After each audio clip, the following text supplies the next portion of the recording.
Warning. You are about to watch a program that is setting the standard for YouTube content. We don't charge for access, we don't sell account reviews, and we don't pass the bill to you. YouTube is free, Discord is free, and that's exactly how it should be. Time to level up.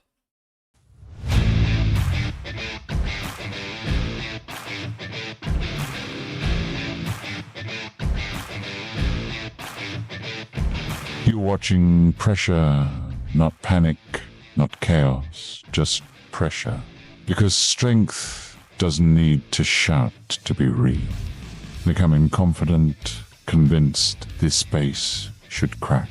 That numbers and noise will be enough, and the first attacks hit the wall the way they always do. But every unit they send, every strike they commit, it isn't breaking anything, it's feeding it. You can see the moment it sets in, when confidence turns into hesitation. So they push harder, more attacks, more resources, more effort stacked on top of bad math.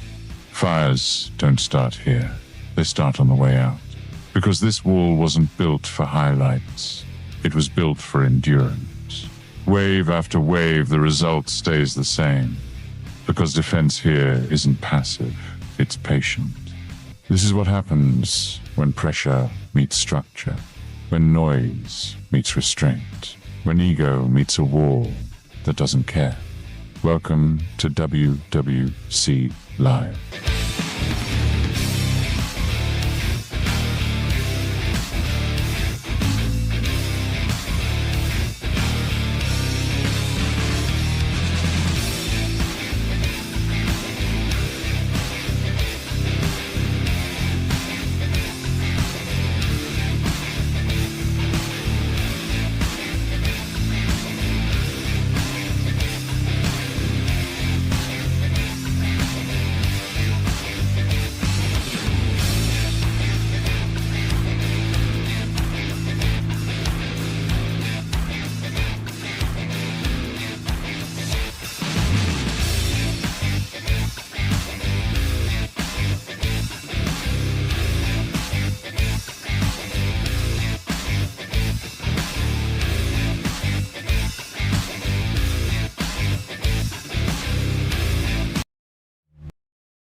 Welcome in to WWC. Man, I'll tell you, just self-organized here. I mean, I was like taking care of stuff and checking messages and Discord and all kinds of stuff, and I'm like, holy shit, look at the time. I had no clue. I was like, my God, I didn't get water or whatever. I gotta get situated here. So now we're ready. My God. All right, so let's talk about our agenda tonight. It is something else. Getting after it tonight, I guess, because a lot to get to and a lot to go over. So we got the Bullseye spending announcement. We'll get into that. People have been sending me a ton of messages, upset. I can't tell you how many people have had to talk off the ledge already. Let's calm down. We'll get into that. We'll see if it leads to a rant. You never know. You never know. That's the right, at this point of the game, that's the right avenue to go down if you're looking for a rant, I can tell you. We have Kill Event. Cool thing, we're looking to start maybe a new segment after Kill Event. There's a lot of fights that I got into between Meteorite and Kill Event. We're going to dig into the battle reports with Cero. He's going to come in and take a look at some of the battle reports and see from his perspective as well. Interesting stuff on some of the folks that I was able to fight. We have our black market video that we'll go over. I released earlier on YouTube. We have at Reset a new Warzone Duel bracket. That's right. I am with the OGs. I'm not going to say, I don't want to mistake the wording and say I'm an OG now, just because you're with them. Not true. Not true. Everybody still needs their respect. Can't be calling saying that you're an OG just because they decide to do brackets and they mix it up. So it's going to be harder to tell who the OGs are. I think we're going to want to look at the amount of days played if somebody's claiming to be an OG to tell who the real OGs are. But nonetheless, we will be with the OGs starting at Reset. And we're going to get a new Warzone bracket. By the way, quick note on that. Warzone bracket 118 is currently on a 9-war winning streak. 9. Won 9 fights in a row when it comes to Warzone duels. So we got that to look forward to see who's in our bracket coming up. Engineer update, how that's going. We got Discord. We got website. You know what, though? We got to get to the people. That's what we got to get to. Enough of this. Mike, I told you it's going to be ambitious, to say the least, to get to all this stuff. But one thing I know we can get to, and that's people. So let me pull up my chat. And get to what really matters around here. What really matters around this part. All right, John. John's first in the shoot. What up, John? Good to have you in, buddy. Shout out to 755. 755. Ant. There he is. Leader of the North. You'll find that guy all over the WWC. What up, Ant? Shout out to 670. Excessive. I love the name. Okay, you got my attention. I don't often see this name in here. I would tell you if I did, because I like it. Excessive Evil. It's a great effing name. I'll tell you what, that is a great name for a video game. How about that? Excessive Evil. Good job, by the way. See, people go out of their way. You can friggin' make any name you want. And then just some people just stick out. I know everybody wants to, but some people, just good shit, man. Good shit. So shout out to 1404. Tanky, what's up, buddy? Look who's in the house. You're Tanky today? No QB18 on your on your YouTube? Man, we could talk about that too. You threw everybody for loops. I can't tell you how many people reporting to me. Look who's doing this. Look who's doing it. Tanky. Tanky's got the picture. It's good shit. What up, Killer B? Good to have you in, buddy. Hulk Crash. Shout out to 1593. Prison Mogs. Okay. Tanky for 96 president. Okay, all for it. Tanky, you're 96 president. Done. That was easy. You're all set. Daniel, what's up? Monday mornings in the office are brutal. Oh, Monday mornings already, bro? Already? What time zone are you in? Monday morning. I'm not there yet, man. I don't mind Mondays, to be honest with you. I don't know. I'm kind of freak. I don't mind Mondays. More like Wednesdays. I find Wednesdays long. Like, I already know what I'm getting when I'm going into Monday. It's going to suck. It's going to be this, blah, blah, blah. It's Wednesday where it's like, fuck, I'm only halfway through the week, man. Like, that's kind of the brutal ones. Doberman is soft. So I told them, I relayed the message, by the way. I relayed the message. Okay. I said, Doberman, I want to let you know, people on YouTube telling me to let you know that you're still soft. And his answer was, his saying to me was, what is it, Slappy again? So he knows what's up. Ray Rod, what's going on? Shout out to 1413. Bitwolf in the house. Good having you in. Farmer Nibs, what up? 162. Shout out. Essence, welcome in. You're currently at the grocery store. Love it. I was just at the grocery store myself there, Essence. So, Chicken Charlie. Welcome in, Chicken Charlie. Slider, shout out to 1556, starting season 4. Oh, man. I'll tell you, Slider, I'm a little jealous because I got to tell you, like, right before the season, there really isn't there's 2 times that are just so exciting in this game. The first one is before you're about, at least if you're a freak like me, right before you start a war. Like, right before you're about to get into the mud to fight a major war.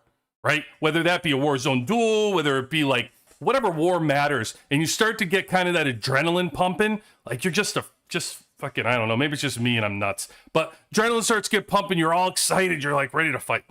That's one time.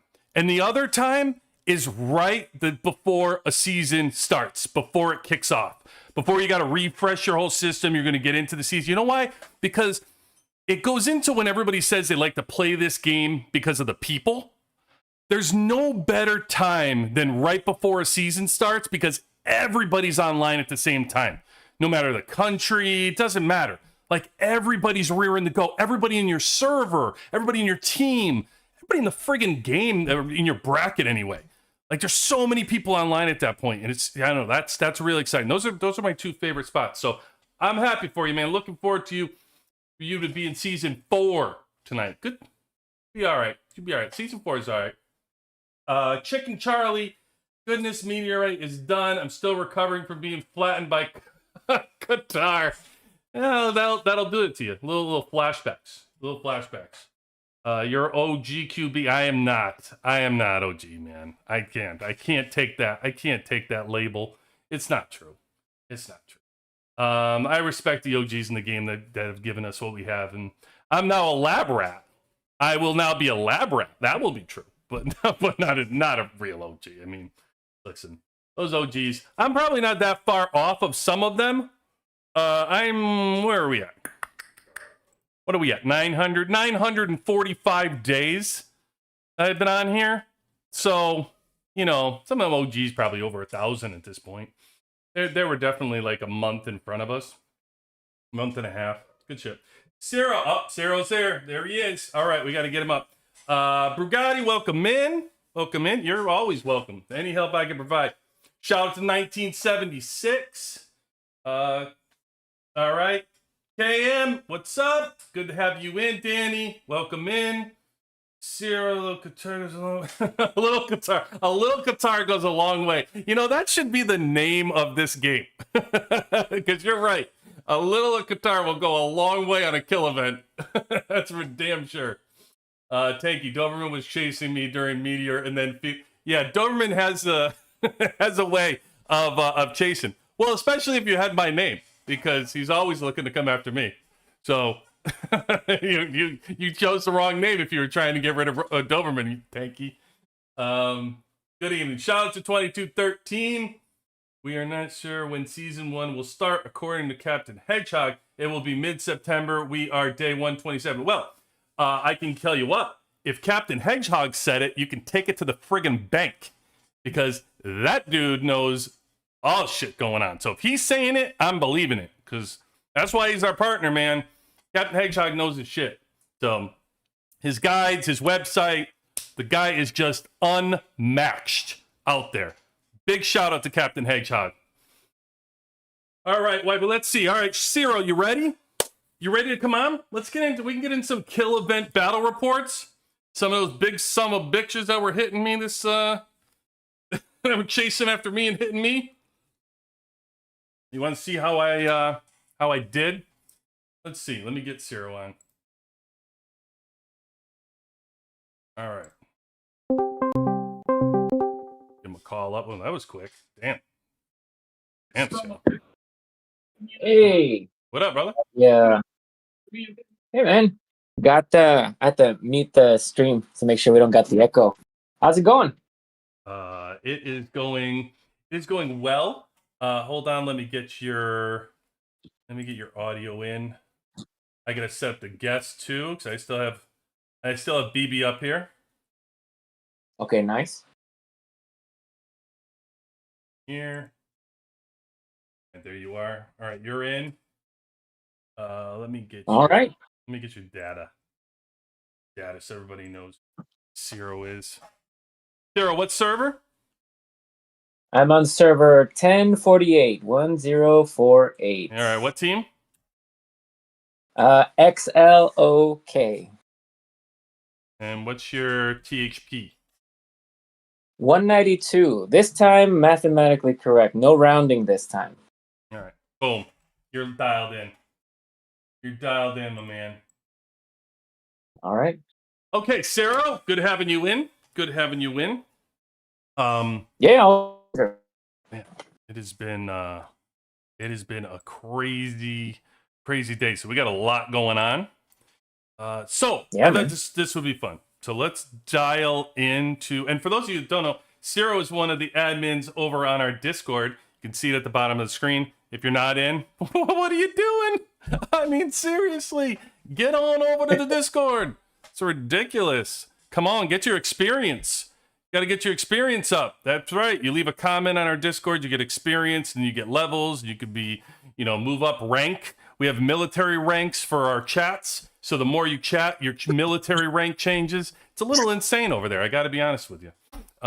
But we got giveaways for the people that are active in our server. We got more giveaways coming, by the way. There's a whole bunch of updates coming for our Discord. We're going to have more giveaways for the more active members that are there. So some giveaways for just active members, some giveaways for the more active ones. We got all kinds of stuff going on in Discord, man. Just having fun. Pretty active over there, huh, Cero? Over that Discord Yeah, chat? it's great. We've had all kinds of great stuff. There's people have been talking about the pack changes, people talking about what it's like to start the game today as opposed to what it was like when they started. And it's fun to see the perspective because we've got a good mix of, I'm going to call it generations in here. You know, the people on the early servers with the first wave of players, then you got the second waivers coming through in like 700, 800, 900, 1000 servers.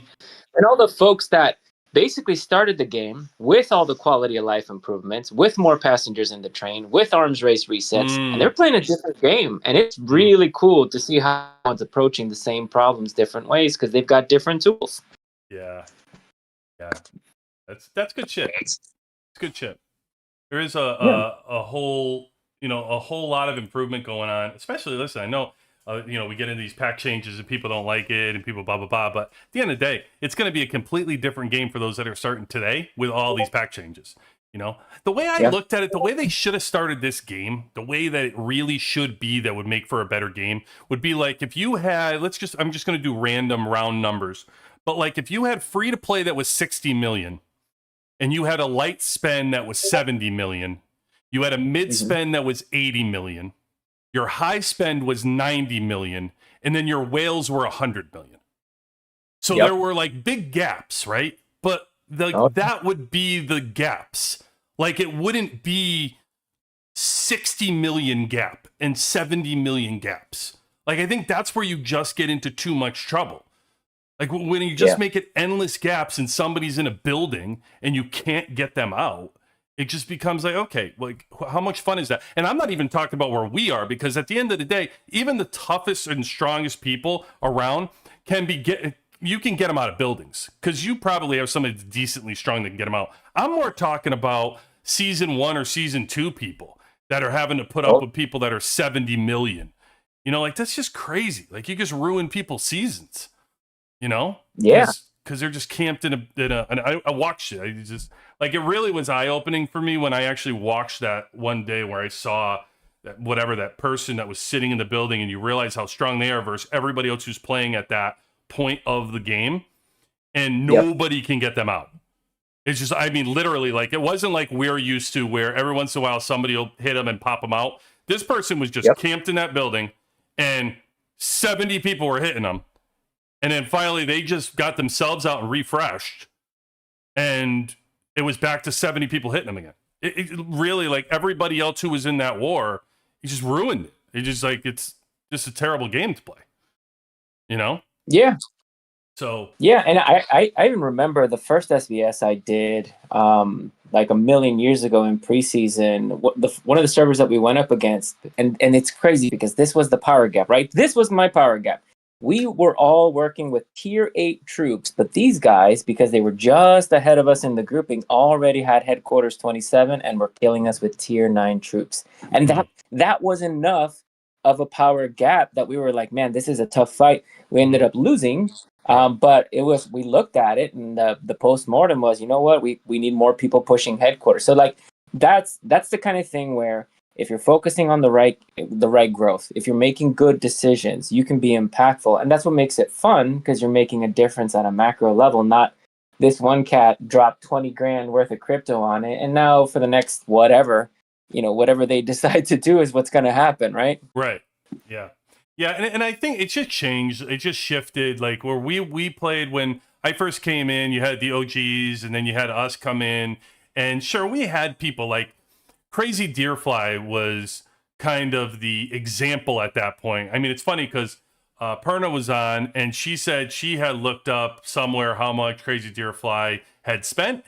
And she was like, okay, she had always looked at that was her cap and she wasn't even close to reaching that yet. She just tells you like where Crazy Deerfly was at the time at the old school game. Like, I mean, there were stories like Crazy Deerfly was just so far ahead of everybody and we were facing her constantly because I was 72, she was 71.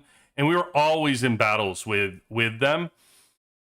And it's funny because when Crazy Deerfly came in, she wasn't even the strongest. She came in behind somebody else on that team whose name was Certified, and he was the number one on that team at the time, back in the day. Wow. Yeah, she started after, believe it or not. She was still like, I had messages where I was just poking fun at her, because we were against them all the time. And even she was like, I just started, you wait, and blah, blah, blah.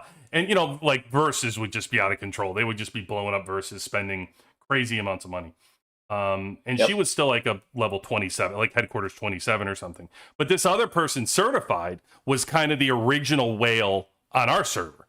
That was like the first, or on the 71 server. We didn't have like an official whale. We had one person that was way ahead that probably would have been classified as the whale, Squeeze, who was in server 72, but he quit early on after the T10s. And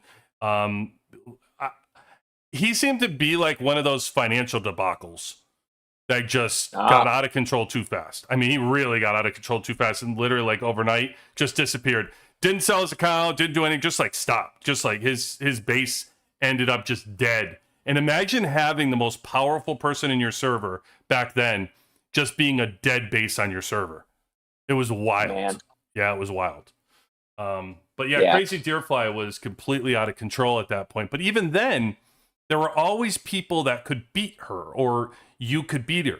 Like I remember in Wars, her getting ported because she loved to fight with all her squads out, because thinking nobody was paying attention, and we could always take advantage of it and port her. But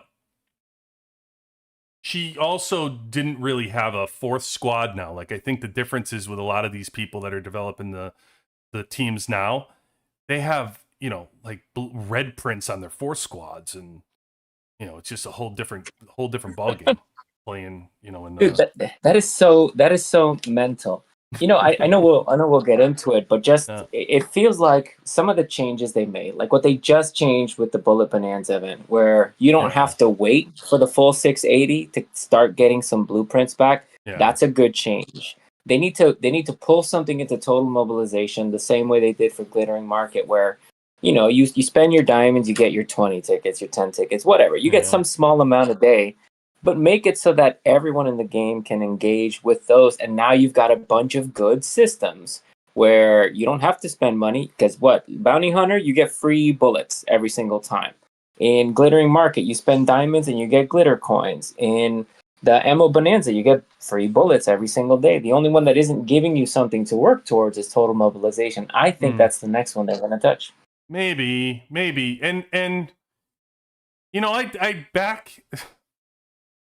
It's crazy, actually, to be honest with you. There's so many people that are shitting on all these changes, and why I'm sitting here coming to the defense of these people beyond me. But I do, I understand the changes that are being made. I understand what's going on. As a high spender, believe me, I'm sitting here. You don't think it sucks? I love getting my red prints at Bullseye. I'm still trying to fill out my red prints. I'm not like I'm not a loss for this stuff, but I understand the moves that they're making and why they're doing it. But mobilization would be a great thing to touch. So you're 100% right, because it's not even a free-to-play event. So it would be a great thing to touch. But I got to be honest with you. It would be a lot easier for me to sit here and defend some of these moves if they would sit there and lower the diamonds on the advanced teleports. Oh, because God. I'm still sitting here chewing up my diamonds, trying to fight, trying to move around, trying to, play the game, really, right? And it's annoying as shit. It really, you want to talk about what annoys me more than anything is going to that store and spitting 1,500 diamonds on advanced teleports left and right. F your Bullseye, go ahead and do whatever you want with it. But just lower it. You're thieves. So it's very difficult for me, and I'm not sponsored by the game. Game doesn't want anything to do with me, which works out well for me. Because to me, you want to make all these changes. And you want to do all this shit? Sure, I'll back you. I understand what you're trying to accomplish or whatever. But you're talking out of two sides of your mouth. Because on one side, you're like, oh, we want to protect people. We want to stop the spending. We want to whatever, right? That's what you're talking about. But then you have no problem having an open diamond store where people can just dump thousands of dollars and get diamonds and have endless amounts of advanced teleports and all this shit. And it's like, bro, like, can you lower the advanced teleports so people can afford to do it? You want to take away, so I'm not going to spend anymore. Right, so here we go. We're going to get into the poor me spending battle, okay? But I'll give you a little glimpse behind the curtains. So yeah, I'm spender. I spend. I have plenty of diamonds pumping in because I spend, right? So this is what people are upset about and spenders are upset about. You have to understand. So when we spend, we have no problem, right? We're the game's target. You want to eat up money, we support the game. We sit there, we buy all the packages, we're buying all the glitter events, we're buying the Bullseye out, we're doing all this stuff. So we're spending, maybe we spend $1,000 a month playing this game, doing whatever, and we're getting tons of diamonds. They're pumping in. And guess what? Guess who fights the wars? Guess who's sitting there using those diamonds, popping around, advanced teleports, all that stuff, right? High spenders have their place. They have their place where everybody loves to take advantage of high spenders or the powerful when it's time to look at rewards, right? When it's at the end of the season and we won and we're celebrating, all of a sudden it goes out the window to forget that people, oh yeah, there are high spenders that I do like, right? When it's just the off season where you're sitting here, it's like, yeah, screw the high spenders, screw the whales and make it better for a game. Yeah, it doesn't, because you're always recruiting a gold seat and you're all whatever. So, you got to respect for what value they have in the game in that way. However, I will also tell you this. If you're going to cut spending, which I'm okay with, you're going to cut diamonds. People can't afford diamonds. And there's no way, I'm going to show you right now. There's no effing way I will ever go into this store and buy this. It will always say ×2. You're not, just like I told you, I don't like the Valor spend. I don't feel its value. I'm not spending on these goddamn diamonds, ever. Not gonna do it. F off. You give me value for my diamonds just like you did in day one. Now, you're going to cut the packages. You're going to cut the diamonds down. You have to cut advanced teleports down. You have to. Everybody uses them. That's not just a high spend thing, by the way. That's a mid spend. That's a light spend. People want to move around. They have to have advanced teleports. So don't act like you're only getting high spenders with that. You're getting a lot of people with that. And people can't get diamonds anymore. So other than your horrible deal that's in this store, which isn't going to happen. So here's what's really going to occur is by cutting the packs and not allow the spending. That's all fine. We'll back that. But then you're going to cut the fighting. You're going to cut the fighting. Yeah. People aren't going to show up anymore. You think Kill Event is bad now? You think Kill Event is rough now with how people complain about everybody shielding and not fighting? Wait until people start saying, no, I have to take this week off completely because I can't afford the advanced teleports. Oh, it's not, I got to save for the season. I can't spend them right now. It's crazy. Yeah. And you're not going to play the game. Part too. That's a big part of it. We're going into Gold Vein right now. We're off of season 5. We're probably about, I don't know, maybe 5-6 weeks away from season 6. And now we're starting to plan the materials and the bulletins that we're going to get out to the Alliance about what you need to stock up for season 6. You got to stock up stamina because it's hard to get. You got to stock up teleports. Make sure you save your speed ups. Yep. We might eat a couple losses in DS and a couple losses in Canyon Storm because you're not going to be rushing your hospitals to get those wins because guess what? The season needs them and resources are scarce. Right. It's just hard. Like I appreciate them making adjustments to the stores and I appreciate making those things, but honestly, how difficult would it be for them just to put a profession skill that says every time your base gets a hit, shave a minute off your teleport time and then just give us a free teleport every 5 minutes? Like, how hard would that be? I mean, they could do that today. Listen, and that's the biggest thing is it's not about just the changes there, Cero. It's like you can't just make these changes, which again, I don't have a problem with that. I've talked about these changes. I'm okay with. You also have to figure out what you're going to do to solve for some of these problems before you implement the changes. It's not a hard problem to solve for, by the way. What the hell do you do by knocking down having to buy double diamonds? Knock this the hell down. Don't let people do this and make advanced teleports 500 diamonds. And again, I will tell you this. I will keep fighting for this till the end of the day. Alliance teleports can be free. You don't even need to charge for them. Who the hell gives a shit if somebody wants to return back to their Alliance? What are we talking about? It's ridiculous. Like, why are you charging somebody who's out in the middle of nowhere who only wants to go back, let's say their shield or whatever, just wants to go back to their alliance? What are they gonna abuse?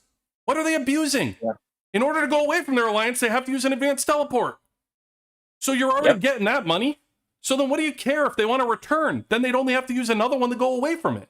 It just makes no sense. Like, the most of the people who want to use advanced teleports are probably people who got ported, by the way. So think about the person who's sitting in their alliance, they're waiting to shield, right? And let's say they don't want to use an advanced teleport to get away. They just returned back from their other server. Let's say the other server, and they pop back in their hive. So they have a 5-minute countdown, and they're sitting in there, right? And now somebody strong comes along, and they're ready to beat the shit out of them. What do they do?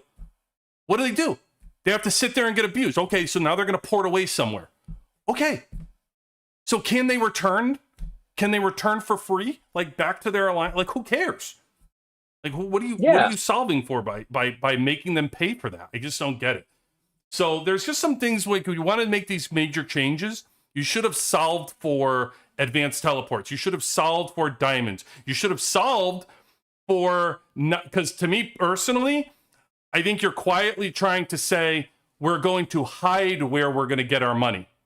We're going to force people who spend a lot of money in this game, we're going to force them to buy diamonds, and they get nothing for it. And you're not going to advertise. You're going to be like, hey, we're going back to our roots. Aren't you guys happy? We're not letting anybody spend anymore. You are. You are making people spend. You're exploiting the people who spend a lot of money on the game, and you're basically telling them the only way that you're going to allow them to play is to go there, to go get it at the double diamond place. And it's absurd. And that's why I said you could solve that by just reducing advanced teleports, and, by the way, the amount of resources it takes to heal.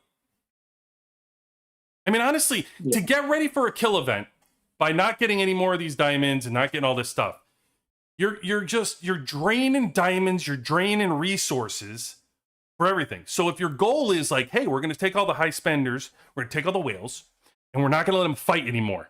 That's what we're going to do. We're going to help you out. We're going to help you out and make them all fight. Okay, who else is fighting then? Yeah, like, who? Exactly.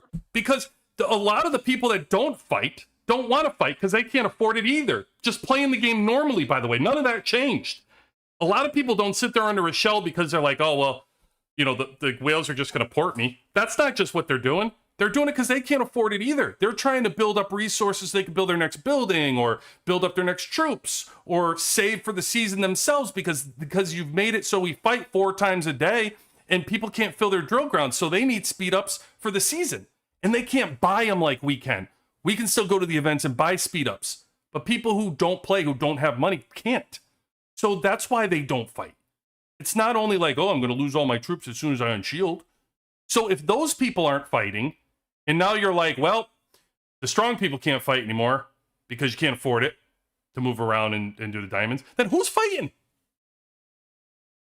Yep.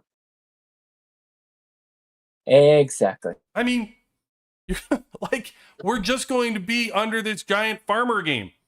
That's all it's going to be. So that's what everybody's upset about. Like, it's not only about the spending. It's not only about the things that they're changing. It's the things that they're not changing. It's the things they're not addressing. And it's also the things that they're trying to tell you that they're sweeping under the rug, that they care about the spending, but secretly, the higher people that are playing the game, the people who spend the most, they're still getting money out of them in different spots that you can't see, like that diamond store. That's where they're pushing them to. So that's kind of why they're upset too, because they're like, hey, at least I was getting something for my money before. Now you're pushing me over to spend over here, so I won't spend. But the counter of that is people not spending, that's fine, but everybody's friggin' shielding and nobody's playing the game. Yeah. It was brutal. It was brutal, this kill event. We went to the server, and in fact, what happens more often than not these days is if you want to look for a fight and you want to actually, I don't know, participate on the kill event, almost all the time I'm just finding other alliances from other servers that ported into the same place, surrounded by shields, and we're like, fuck it, we'll just attack each other and get points from each other. So I'm fighting invaders more often than I'm fighting actual people that are supposed to be my versus opponent. And it's been that way for I don't even know how long. I go through my battle reports for this past Saturday, and most of my hits were from people from other servers that were also trying to hunt on this enemy server. But everyone was shielded, everyone was turtled up, and we don't even have SBS. This is an off week. It's the quiet week before Gold Vein War starts. And there was literally nothing else to do. Like what else were they doing? They were watching England versus France in the World Cup. I don't think so. You know what I mean? Like they weren't doing anything else. Right. Yeah, I mean, so Meteorite is a thing, right? So Meteorite, to me, you want more participation in Meteorite than have the troops be fake or have there be no troop loss when you're in Meteorite and have it truly just be about capturing meteorites. Have it be a collecting and capturing meteorites. Yep. Allow people to move around with free advanced teleports and allow people to just collect. And they can still hit people based on how strong you are to take only the meteorites, but they don't take your troops. Because I think part of the problem is you're going to have free to play, like even go in there, and they're just going to lose all their troops on top of losing everything else. So a lot of them don't enter. But have them not lose any troops. I'm just trying to collect. I'm just trying to move around and collect. And you can do something like that with it and actually get people to play. You can not have them have to spend advanced teleports and give them free advanced teleports only on a clock or something like that. Make it like DS. Everybody loves Desert Storm. Everybody loves that's what pisses me off too, Cero, that the people who develop this game, whoever they listen to, whoever they're talking to, there's parts of this game we love, right? People have screamed from the rooftops that they love Winter Storm. They took one away from us instead of giving an extra one. Okay, that makes sense. We say we love Desert Storm. So what do? They limit the amount of people in an alliance that can play it. Even subs, right? They say, oh, no, you can't have too many people play it. So then you got people on the outskirts who need the rewards, by the way. Nope, sorry, no room for you. Canyon Storm. Oh, I love Canyon Storm. So much fun. Yeah, we'll limit you. We'll limit the amount of people that can play that too. You know what I mean? Like, what are you doing? Yeah, and not only that, but Canyon Storm is disabled during the season, which I'm like, but this is for new game modes, okay? Net new PvP game modes. When you're looking at Desert Brawl, you're looking at Winter Storm, you're looking at Meteor Event, and you look at Canyon Storm. Canyon Storm, for me, is by far the best PvP event that they've added. I really like Desert Brawl, and I'm frankly disappointed that it was only during one off-season because it was a new map. It was ladder-based. If you won Desert Brawl, you went up against stronger groups. If you lost, you got matched against similar power groups. Everyone had a good time. Like, that was awesome. And then I would like Desert Brawl as much as Canyon Storm if it was actually here as a consistent option as opposed to something that literally only happened once. I thought it was great. The only pain in the ass was that everyone had to fight at the same time. And that was difficult because it was during work hours during the week. So it was tough. A lot of people couldn't make those days. Fine. Give it to us on our regular schedules. But I thought it was awesome that you got into a ladder. You got to fight against different players. It was a brand new map. Like, why couldn't we get new maps? Why couldn't the Desert Brawl just be ongoing leagues of Desert Storm? And, like, there's so much that they can do. There's so much they can do. That's like throwaway code. It would be so easy for them just to press the button and bring it back. And Cero, why can't Meteorite be Canyon Storm? Why can't Meteorite be Desert Storm? Just do the same environment. Just have people collect the friggin' meteorites, but they're not real troops. Once they're out of troops, they're out of troops. What are you going to do? They don't care. They're just collecting anyway. People don't care. Take my troops. Right? It's just fake troops. Like, who gives a shit? Like, that's the problem with people. And then the way you teleport around, you can do the same exact way as that's what like all these things aren't. It's not brain surgery. It's not like we're coming out with this stuff and go, oh my god, that's a brilliant idea. No, the idea already exists. It's like, just execute it. You're worried about Bullseye event. Go friggin' fix Meteorite. What are you doing? Like, you just you just ignore it. You're just like, hey guys, we're the heroes. Look, we fixed Bullseye. And then you throw up another meteorite. I mean, you know what I mean? It's just slapping us in the face. Like, it's crazy.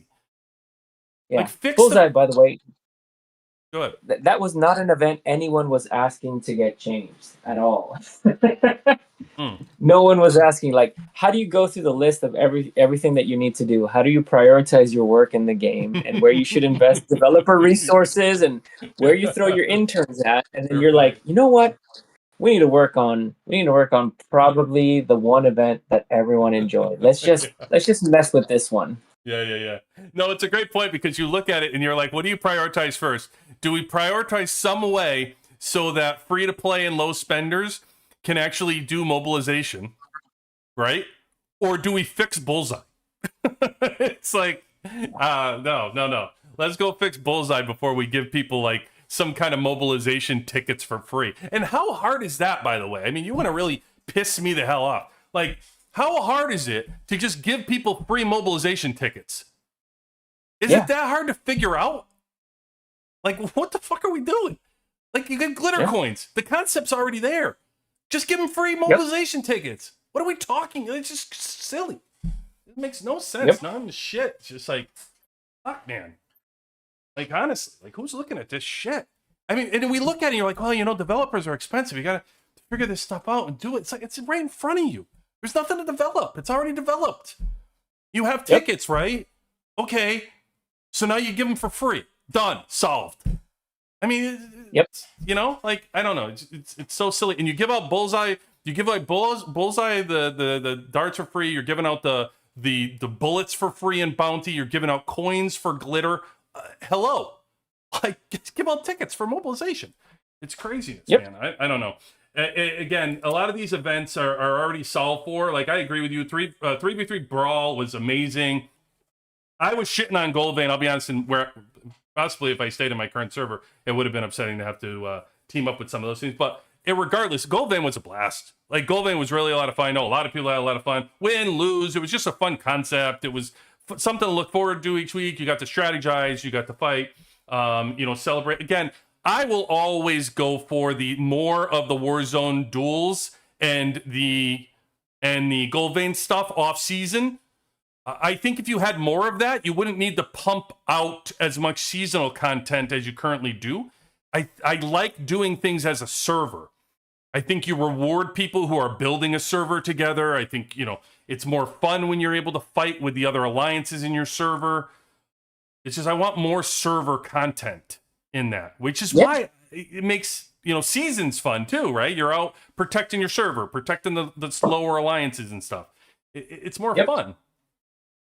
You know, one of the things that I wish that they brought back was during season 2, there was a point where you knew at certain times of the day, giant dinosaurs would spawn in the 4 corners of the map, and they would slowly make their way towards one of your ally cities. And then you had to come together as a server, come together as a faction. Everyone poured it in, and you saw everyone being the freaking hero, blowing up the dinosaurs, sending their teams, sending their squads.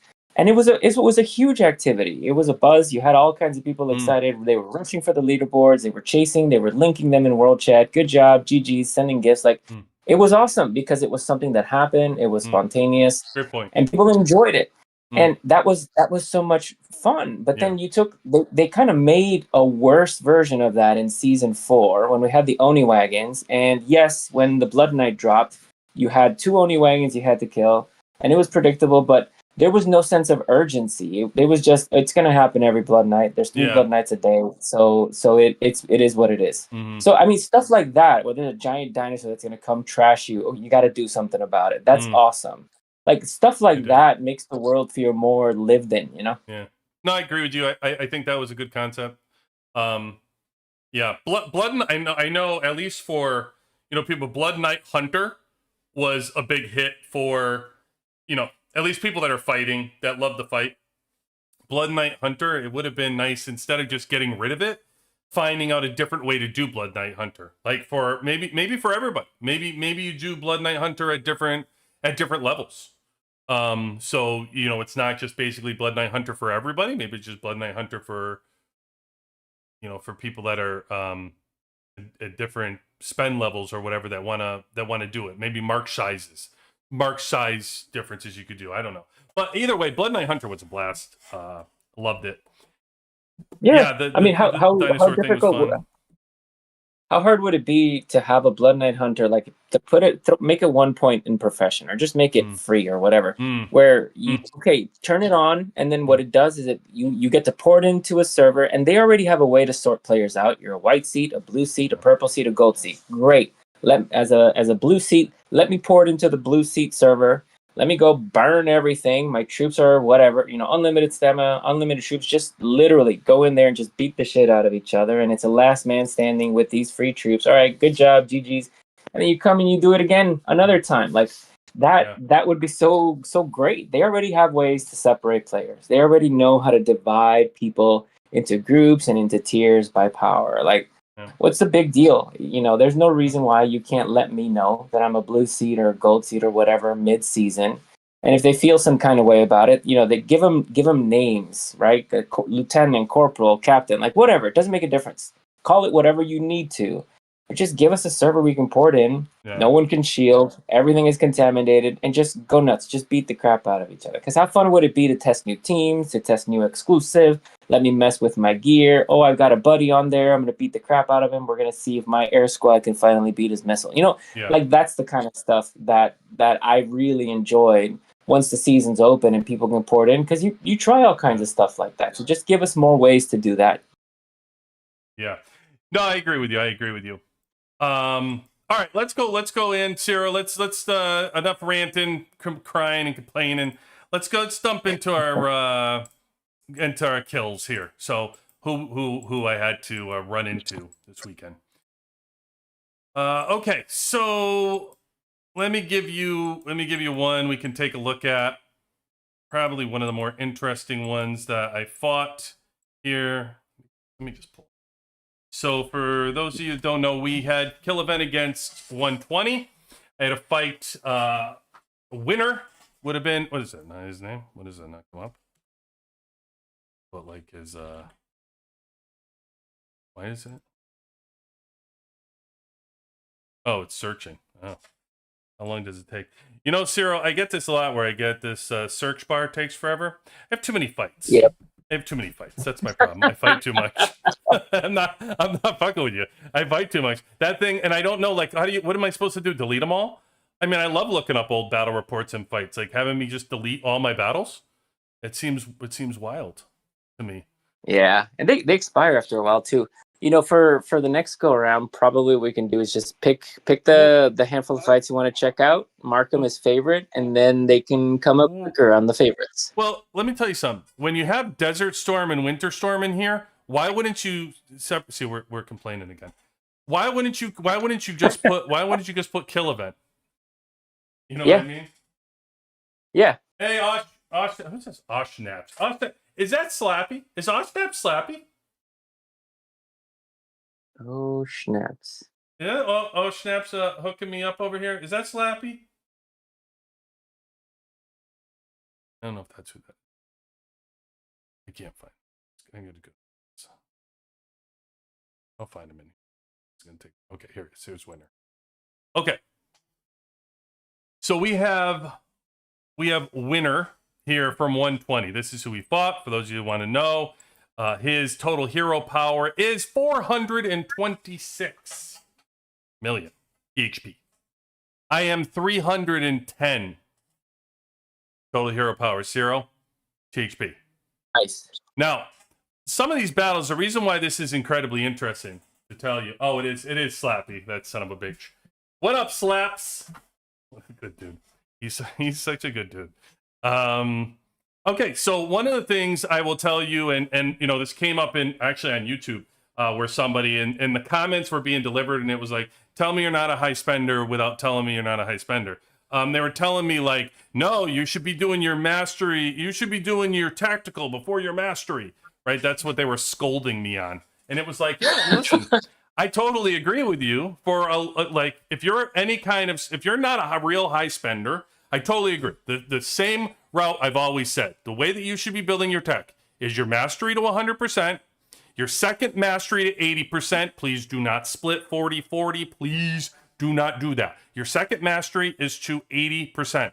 Okay? Then you go right into tactical, and you keep doing that until you're finished. And just briefly, I'll dive into this to tell you why you don't do that is because eventually you're going to be working on your set. My God, Slappy, what are you doing, bro? This dude's fucking guy is hooking me up, bro. He's just like, he's just in the sound effects.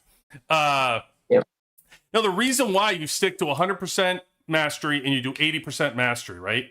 Then you jump into tactical and you do it at the end. Now, the reason why you don't split 40-40 is because eventually you're going to get the 39% tactical and they're going to throw you back into mastery. That's what happens at 39% tactical. You have to go back and complete all 3 of your masteries to 100%. It's a horrible thing. They really should change it, especially for free to play and people who don't even use their third team. But I digress. The point is that you are going to use your second team. I know it doesn't seem like, I know it doesn't feel like it, but I assure you, the more you build and the more you go further into this game, even free to play, you will start developing your second team. And there is nothing more important in this game as you learn to be a fighter when you're even free to play or low spend than your wall. Your second team and your wall are critical as you learn to fight and learn that you can actually use a wall. And a mastery being 40% and 40% really does you no good because you're never going to use that third team. I mean, years maybe down the line, like 7 years. But for the most part, the majority of you only need that second team, which means, as I showed you, it takes you 6 months. Literally, I did this myself for you. You saw it was February 1st. I started the mastery, and it took me around 5 months to complete. Now, I didn't buy Valor at all. All I did, wait, that's a lie. That's a lie. I did buy a few trains, which had Valor in it. So I was guilty of that. And I did, they came out with the spending reward. Oh, that's so effing funny. I just realized that. They just came out with the spending rewards during Bullseye week for the Valor. Are they going to take that away too? Right. Oh, that's right. Oh, you motherfuckers. You can Valor from those boxes now. That's right. That was a big deal because you actually credited us for spending on Bullseye week with Valor. Anyway, I don't know. We'll have to cover that at reset. Not too happy about that right now. But okay, so basically I spent a little bit because they turned around and they said during Bullseye week, we're going to give you the benefit for spending. You get Valor bonus. So I did get that. Regardless, free to play, if you go straight through, you're going to be 6 months to complete your mastery. So while you're looking at your mastery, you finish tactical at 39% and you bounce back to mastery, you're going to be way better off if one of your masteries is 80%.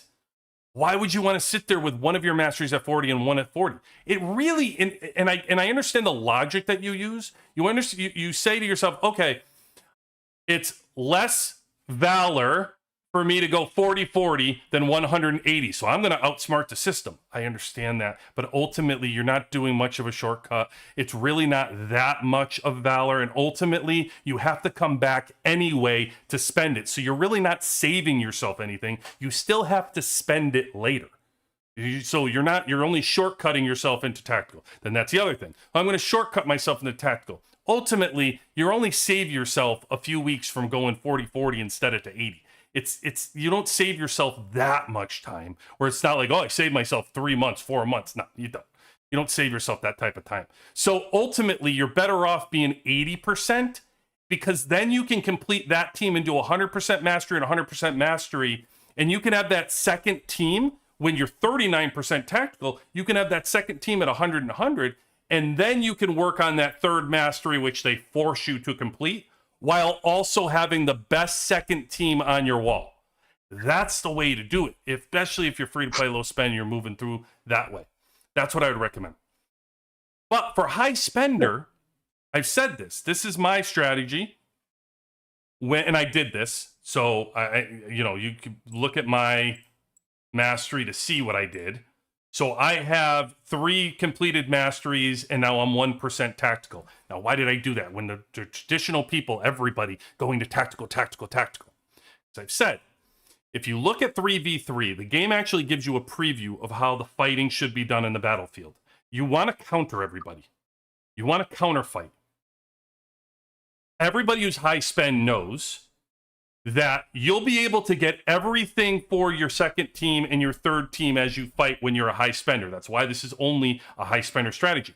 You getting prints are no problem. I have second squad, third squad, you get completely printed out 4.4. Your 2 red squads, completely red prints on your first and second team. And there's red prints on your third team as you build. Now, listen, I understand that's why I'm telling you this is only high spender, because your eyes are rolling back in your head like, who the hell looks like this? Exactly. High spenders do. That's why the strategy works. Their chips are built. So you have like me, I'm like almost 10-star chips and then 8-star, 8-star. So I have a second and third squad ready to go. However, that third squad isn't worth shit without a mastery. It's empty. You might as well not have the prince. You might as well not have anything. You can't fight with it without the mastery. So rather, like I told you, if you look at 3v3, 3v3 teaches you how to fight. If you counter somebody, you can counter up to like 8 million, 10 million ahead of you when you're on the battlefield. You can counter with a third team, but not without the mastery. So therefore, you're way better off solidifying your second and third teams, going out there with 3 strong teams, and then build up the tactical. Now, this strategy is only work if you are going to be able to use a third team, which X's out probably 90% of the people playing last war. Yeah. You know what I mean? So I would never recommend the strategy to people who are asking me how to build or do stuff like that. That's not the point. That's not who I would give it to. It's my strategy is completely different than what yours might be. And as I said, when I play 3v3, I realized this. I see everybody working on tactical, and I was like, And I talked to Doberman about this, and I told him as well. And I was like, you know what, dude? I'm going to go and push my tank. I know what everybody's doing. Everybody's moving to tactical. I'm going to push my tank because my tank's not worth shit. I'm fighting people right now. I have all this gear on tank. I have my chips, my skills, and my tank can't beat people. I'm like, what? Dude, this tank sucks. The tank doesn't suck. Ask Tanky over there. No, I'm just kidding. But tank team doesn't suck. It's your mastery that sucks. There's so much power and mastery. It's absolutely absurd. It cannot be undervalued more than is in this game. How strong mastery is for your team. It comes out in the wash. If you look at 3v3 and you look at your fights and you see how well you do versus people, where your mastery is ahead of their mastery, it's crazy. It's just crazy. So you solidify your mastery, you solidify your teams. And so the reason I bring that up is because we'll get into that right now in these battles, Cero. So let's look at somebody that I'm fighting that's way more powerful than me, right? Yep. So 326 million, this person, or 436 million. He's about 110 PHP million ahead of me. And he's hitting me. You can see here, I'm doing pretty well right here. My missile is holding up against his, again, a counter fight, right? It doesn't matter. He's way ahead. Look at this. 114 million against my 91 million. Pretty good counter right here. When he gets to my second squad, he can't even get through. 4,932. Yep. Phenomenal, right? I'll take that all day. Yep. All right. So what did I tell you? When you're in a higher level fights now, the way that people fight on the battlefield, it's all counter battling. And this is why I built this way. So let's look at what he does once he realizes that. He switches to tank. Look, he goes to tank. Mm-hmm. As soon as he goes to tank, look at the difference in the battle. His tank against my missile, right? Because he sees it. He's like, I'll just throw it over there. And then he just goes through. Now, I will tell you, if I did not build the way I built, if I built by the traditional way myself, if I built that way, he would go through me like a knife through hot butter.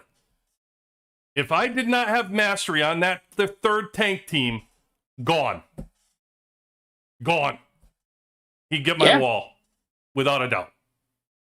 Without a doubt. Yeah, the thing is, as long as you're managing your hospital too, that gives you so much longevity to be able to pull through. Like one of the things that one of my buddies has, probably I think he's the second or third strongest account on the server, and he's been working on juggling and bouncing people off the wall, and a lot of it is about just seeing what people are sending, seeing how they're playing. A lot of the time people will test with their second team or their third team to try to counter players, see what you're doing, and half the time it's just trying to manage who sends the attack out first. And I can't tell you how many times I've been out in kill event just staring at an enemy who I know if I send my main squad, he's going to chew through the rest of my wall.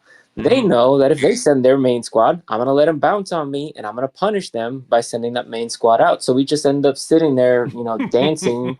We're just baking a cake, making a Yeah. chocolate banana cake, waiting for who's gonna send their first attack out to figure out exactly what's gonna go on. Yeah. And it's just the funniest thing, but it's really just the depth of your team, the depth of your walls Yeah. that helps you kind of have that longevity and that sustain when you're in that PvP setup.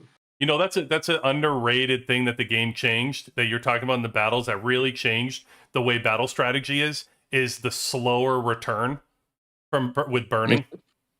Yep. Like it totally changed the way battles go now because you're 100% right. I mean, how many times do you sit there and wait for somebody to attack and they're burning back and you try to make them pay for it? Happens all the time. But I will tell you, Yep. so Reasoning, and we'll go into somebody else that I fought in Meteorite that I was actually doing it on live. At 6,600, right, you got to figure out how to reduce that or get the hell out of dodge. Because I can heal, granted, you can heal, but you can't sit here and get thumped 6,600 too many times before you're either chewing through speed ups, right? Or your alliance is trying to heal you fast enough. Like 6,600 is a rough spot to be in. It's difficult for the alliance to heal that at that clip. Because oftentimes you're not trying to hit 6,600, you're trying to heal like more like 4,000 at a time with a quick alliance, 3,000 at a time, something like that you're chewing through. And don't forget, he's not doing this one time, right? So he's burning back, but then he's going to come with it again. So you have little time. So anyway, so what do I do? So he switches, right? So what do we talk about? He switched. So what do I need to do? I need to switch, right? So I still, even with this switch, this is the interesting one that I want to show you. So I switched to air. Now look what air does on this battle. Air goes through, he's 3,200 to 6,000, right? With an air. Yep. Air with his switch. Now, look at this. Here's the same exact teams, same thing, and it's 4,000. Nice. Isn't that wild? Oh no, I'm sorry. He switched. That's why. So so look at this. When it was tank, right? So here's a full tank squad against my air, because I switched to the counter. It's 4,400. All right? But here's the same air squad. That same air squad. Right here. Same air squad against the tank, and it's 6,000.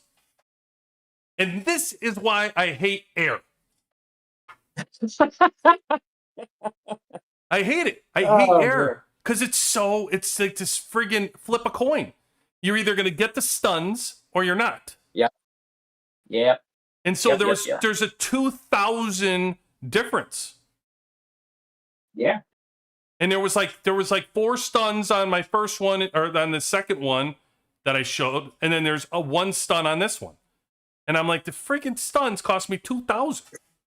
I can't. So I was happy. When he tried to flip back, when he saw me do this, he's like, oh, I know, I'm going to counter back now again. This is all happening on the fly, by the way. So what does he do? He counters back to, wait, didn't he go back? Oh, I thought he went back to air. Have it up? Maybe didn't. What did he do? He did, it was missile on tank, it was missile on air, it was missile on tank. Missile on tank, then I switched to air on tank. And then it was air on tank. And then it was air on tank. Now, this is when I saw Cero. This is when I saw air on tank. And I was like, I'm getting the hell out of here. Because I was like, I'm fine, like going back and forth with him. If I can get it down to this, 4,400 to 3,200, I could survive. I can hang out. Yeah. But 6,000, and I'm like, I'm getting out of dodge. I don't want to hang out with this type of fighting. But you can see, like, this is what's happening. These are how the battles are happening. Anybody that has 3 teams, everybody's out there just switching Overlord and moving it around. And now that they did the gear switches, for all you that don't know, you get to set these squads ahead of time. So you get your lineup presets, and you just have them, and you can just flip them in a second. Like, it's not as long. as you used to. Yeah. So, I already No, did it- 3v3. Thank you, Slappy. Appreciate you. I already did it earlier because I knew I was going to get carried away talking about this shit. Actually, I made it in the top 10 this week. Well, I mean, I probably got knocked down. Everybody's so goddamn strong. Oh, no, still top 10. Still hanging. Nice. I know. This is a tough group too, man. These guys are friggin' animals. They're all like Slappy over there. So anyway, this is just a battle. Now, I want to show you something that happened. I didn't think I put it. What was his name?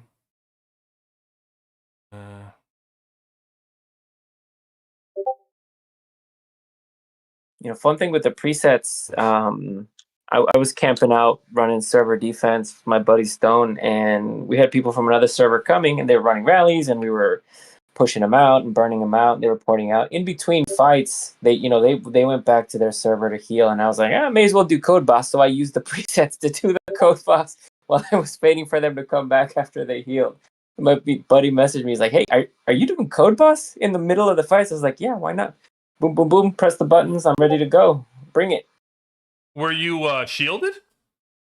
Nope. What the hell are you doing? Like, you weren't getting your ass kicked while you're doing code boss? No, because we had burned them down and we had pushed them off the server, so they went back to their server to lick their wounds and heal up before they came back for the next set of fights. So I was like, fuck it, why not? Let's just get code boss out of the way while I still have war fever. Wild. Okay. So here's somebody I'm going to show you. All right. So this is what not to do. I don't like to call people out on this, but I mean, hopefully somebody tells them too.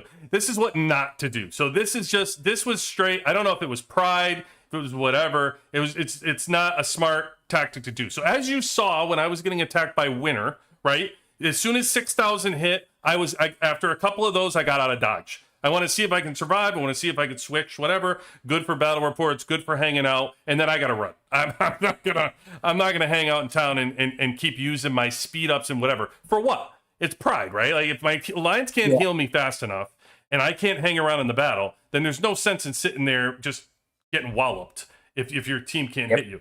So this person, now I want to show you something. This person they're getting hit here. Well, I think it was here. This was the first one. Now, I see I'm taking 7,400 for a hit. Damn. Now, if I'm taking 7,400, I got to tell you, I will take 7,400 until I can't play anymore. I'm like, my wife would have to come get me and tell me something's going on, the house is on fire, or whatever. Otherwise, I'm delivering this blow over and over again. Like, it's a kill event on top of it, right? So this was during Meteorite, but still, 7,400, okay. So we see that. This person hangs around for another one, 7,600. Jesus. Yeah, right. And then they don't move. They come back and they try to hit me for some reason, so they lose again. It's a bold strategy, Cotton. Okay, yep. We'll see how that played out. Yep. Now I go again. This time, 8,400. I actually broke the wall. Now I'm at 8,400. So we go again, 6,000. And then we go again. You can see 59, 75. They're not moving. They're not moving, and I keep hitting them. They're not moving. They're not moving. They're not moving. They're not moving. Look at this. I mean, look how many times I hit them in a row. They did not move. I can't tell you the amount of speed ups they clearly wasted because your alliance cannot heal you at this clip. It was over and over again, 7,400. So 1, 2, 3, 4, 5, 6, 7, 8, 9, 10, 11, 12, 13, 14, 15, 16, 17, 18, 19, 20, 21, 22, 23, 24, 25, 26. 26 times I hit them. And they didn't move. What the hell? And I'm telling you, it is, I don't know if it's a pride thing, know what you're doing, but it's an example of everybody out there. Please do not do this. Do not be scared to move. Just get the hell out of dodge or take off your wall or do whatever you got to do. I mean, the amount of speed ups that you waste doing this is crazy amount of speed ups. Honestly. Yep. It's just, and in this time, what did we just talk about? The first part of the show, we just spent talking about diamonds and resources and speed ups that are valuable. I can't tell you the amount of resources it takes to heal this amount of troops for somebody. You're just chewing through your resources at the very least of healing these in the hospital. And then on top of it, speed up, because I know you can't heal at this rate. So for me, I'm like, shit, I'm using the kills for kill event. We actually were against 120 in kill event, and I was like, well, 120 in kill event, kill event was the deciding factor. It was 5-4. So I'm like, oh shit, I got to do this. So I'm keep taking them. Now, what happened if I had to go through this? What if the shoes were on the other foot, QB? What would you do though? Would you sit there all prideful or would you move? Well, let's find out, because the VIP 18 came over, Stones, who is Stickman's account, like kid account or whatever that he built up. Well, you could see, I'm an engineer now, so as you know, when I'm attacking and my main is out, I cannot move. I'm trapped because you can't move with your squads out as an engineer. So I needed to get my squad back in. So yes, I got beat here 5,500 to 841. Well, that doesn't seem like I'm doing well in that fight. So again, took me 4,600 to 2,700 because my first squad was out. I did a little better there, but this was their second squad because they were just hitting me. As soon as my main squad got back, feet don't fails me now, I was gone. I hang out. I'm not hanging out. Why? You know what I mean? I got my 26 in. Like, why would you hang out? It just doesn't make sense. So just get out of town.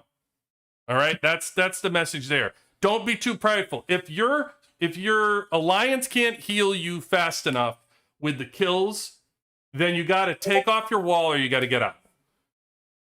Don't waste speed ups and resources, because you're being prideful. Don't do it. It's not worth it. It would be kind of cool if when you hit someone or are hit, right now we get a number that tells us the number of troops that you killed on the enemy, right? Mm-hmm. It would be cool if in a different color below it, there was another number that showed you how many troops you lost so that you can more quickly gauge that and eyeball it. One of the things that I tell people when they're getting used to kill event, they're getting used to fighting is you gotta pick your battles. Sometimes, you might eat a hit, you might eat a couple hits, manage your hospital, manage your ICU, and even if they zero you out, that happened to one of my alts this weekend, shield dropped, got zeroed out by an enemy, but I was able to get right back to 26k troops because hospital was ready to go, double ICU was ready to go, barracks was ready to go, so I was staged to recover if I needed to, but there you go. Eat a couple hits, but then take a second, pour it out, use your random teleport. You can inspect your battle reports and then come back into the fight, but don't be afraid to buy yourself some time. Those random teleports will take you anywhere. They'll buy you at least enough seconds to look at the last battle report and decide if that's a trade you want to make. Exactly. And so in this one, similar, and I had this similar battle with a VIP 18 last week, if you guys recall, where my wall was holding up and they were losing troops. You lose troops eventually, right? I was doing it more for battle reports and the VIP 18. But ultimately, I was probably losing like 350, 400 troops on the battles, right? But when you leave, I have like 20 million points on kill event for this. This person, I would exchange my troops here that are having, because the speed ups and the resources that you have to use to clean your hospital are going to be more than my troops actually.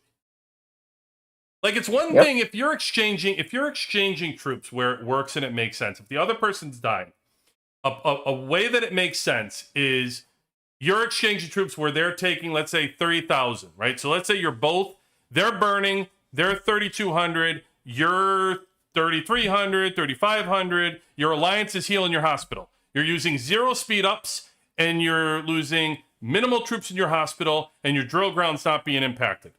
Okay, that's a win-win for you.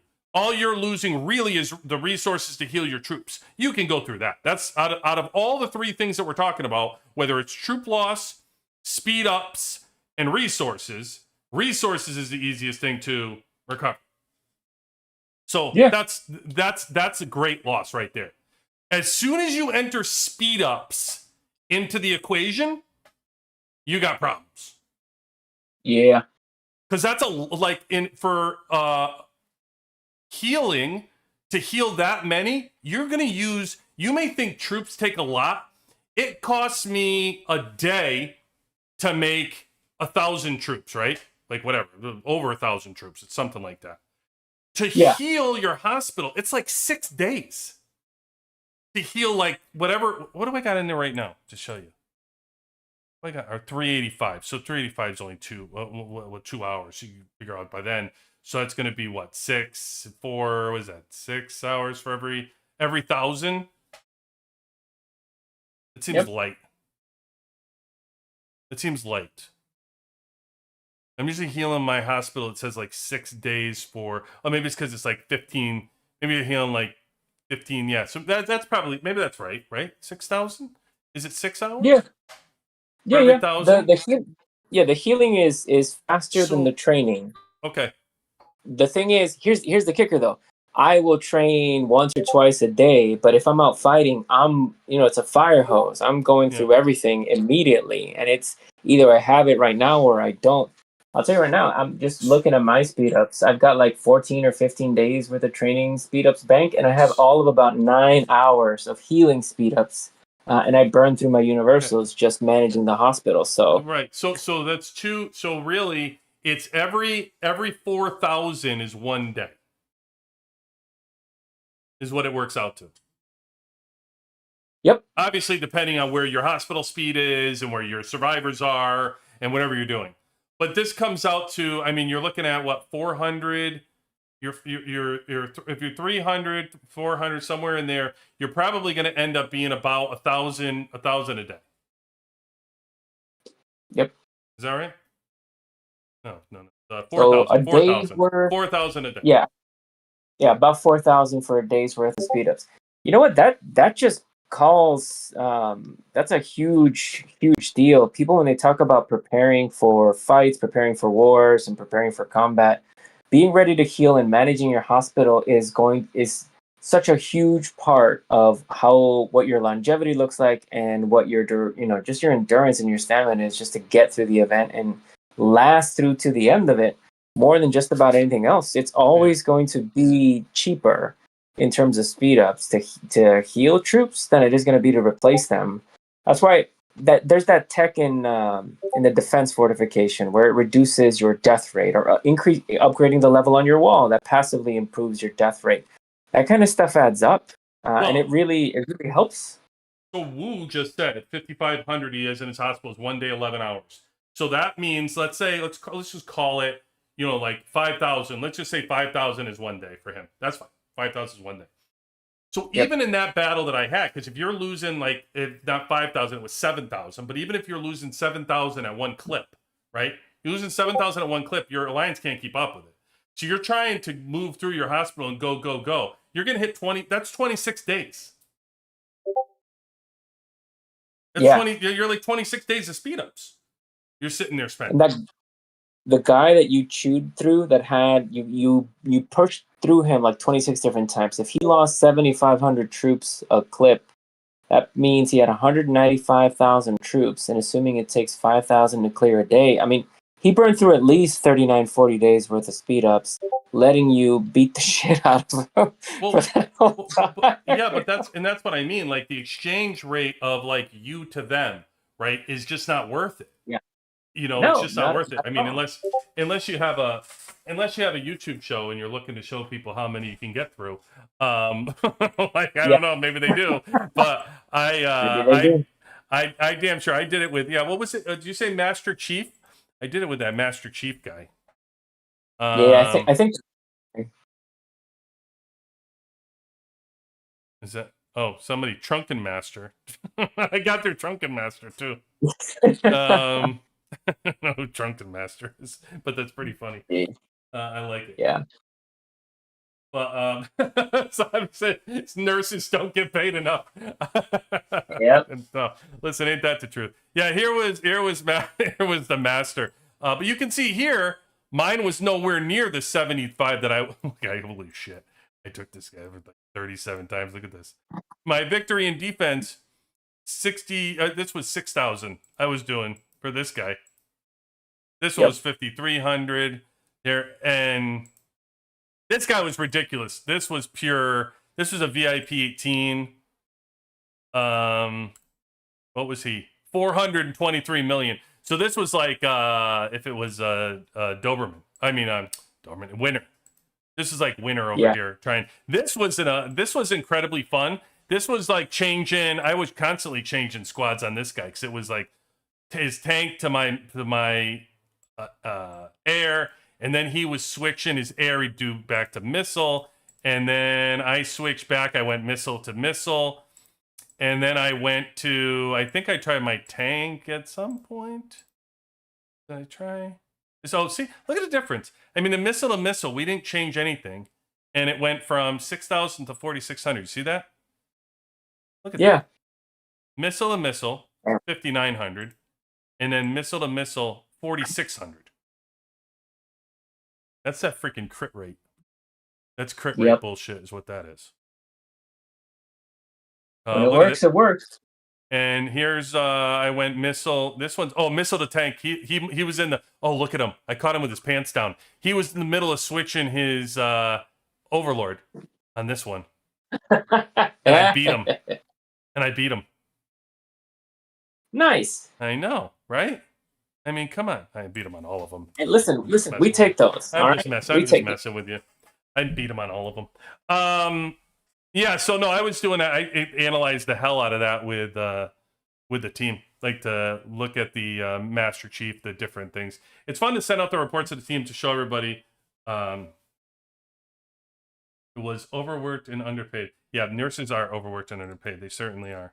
But there was somebody else. I think Stones came around another time during Meteorite, and I was just like, yeah, feet don't fail me now. I'm not going to hang around with, I don't know what Stones is on 96, but I think 500 million, 500 THP. I'm not going around. Like, give me a break. You know what I mean? Like, it's like, actually, Slappy's in here. I have a report. Actually, my saved, I think I have Slappy. Slappy was beating the shit out of me too. I said, well, luckily Slappy was being fun. Right here. Here's Slappy. You want to see Slappy right here? That's me. That's me attacking Slappy. That was a smart move. That was 88.9. That was smart. I don't know what the hell I was doing there. Where the hell is Slappy? I know I had something in here. Slappy beating me. I know I did. It was for science, just a bit of this, a bit of that. Don't worry about it. I have no clue why I have 3 reports of me hitting in. I don't know why that's stupid.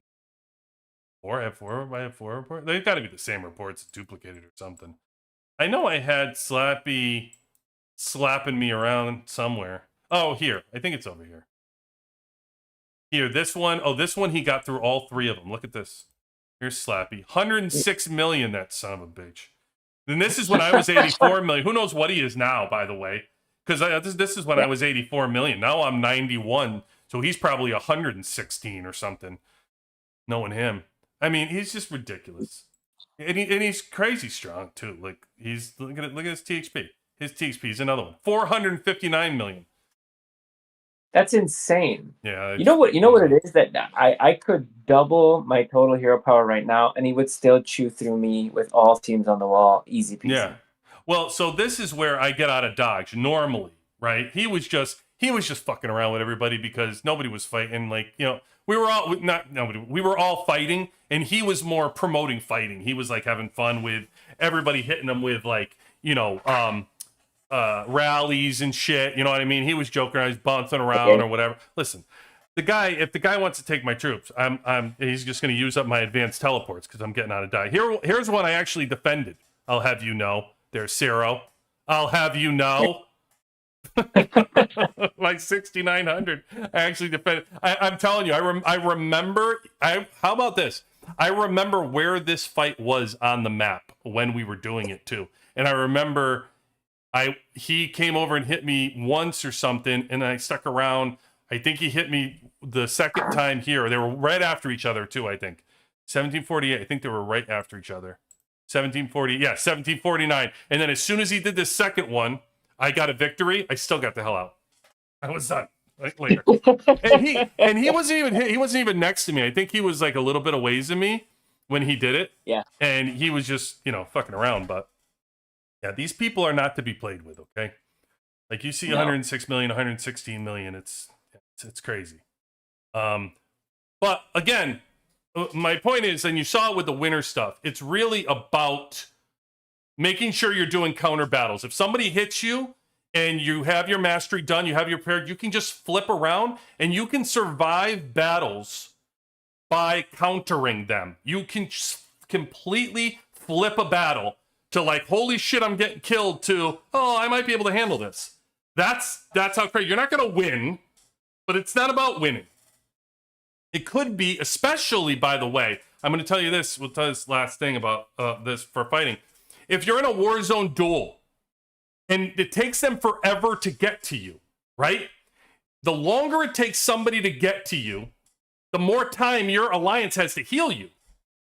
And if they hit you the first time and you get blasted, you have all day at that point to switch your squads.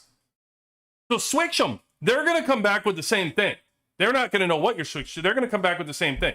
So switch. Throw your Overlord on your number 2, your number 3, whatever it is. Throw it on there. Put it into your first spot. Switch your gear. Again, line up your teams like this, folks. Even if you have a number 2 team, I know a lot of don't have a number 3, but when you get into number 2s at this level, sometimes you guys are developing your number 2.